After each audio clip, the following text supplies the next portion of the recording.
তুমি কেমন করে গান করো হে গুণী, আমি শুনি।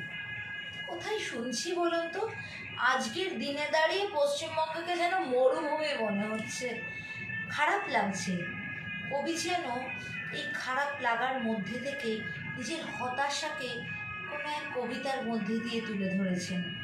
শুনুন না, সেই কবিতা শুনে নি। নমস্কার।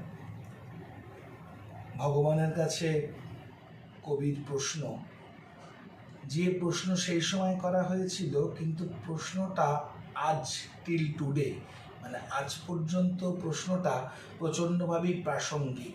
এই 163তম জন্মশতবার্ষিকীতেও সেই প্রশ্ন তাড়া করে বেড়াচ্ছে, উত্তর আমাদের কারোর কাছে জানা নেই। ভগবান